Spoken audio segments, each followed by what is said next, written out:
Telangana CM KCR పై మాజీ MP Vivek విరుచుకుపడ్డారు. ప్రభుత్వ సలహాదారు పదవికి రాజీనామా చేసిన వివేక్ భవిష్యత్ కార్యాచరణపై అనుచరులతో చర్చించి నిర్ణయం తీసుకుంటామన్నారు.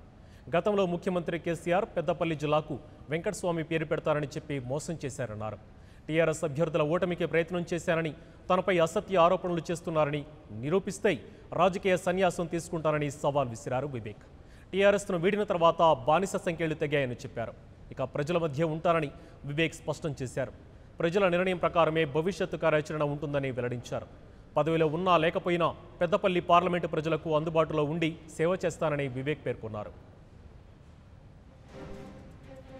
నేను కాంగ్రెస్ పార్టీలో ఉన్నప్పటికీ కూడా ఈ తెలంగాణ ఉద్యమంలో పాల్గొని తెలంగాణ విద్యార్థులు ఎవరైతే కొట్లాడారో, తెలంగాణ విద్యార్థులు ఎవరైతే అప్పుడు సూసైడ్ చేసుకున్నారో, ఆత్మ బలిదానాలు చేసుకున్నారో, అప్పుడు మేమందరం కూడా పైసలు ఒక అందరికీ ₹1,00,000 ఇవ్వాలని చెప్పినప్పుడు నేను అప్పుడు కీలకమైన పాత్ర వేయడం జరిగింది. అంతేకాక మీరందరూ చూసినారు, పార్లమెంట్లో అందరు ఎంపీస్తో కలిసి ఈ తెలంగాణ సాధన కేవలం ఉద్యమంతో కాదు, కేంద్రంలో ఒక అలసట చేస్తేనే తెలంగాణ వస్తుందని చెప్పి అప్పుడు మేమందరం కూడా తెలంగాణ నినాదాలు, తెలంగాణ గురించి అన్ని పార్టీల దగ్గర వెళ్ళి ఈ తెలంగాణ ఇవ్వాలని చెప్పి మేమందరం కూడా ప్రయత్నం చేయడం జరిగింది.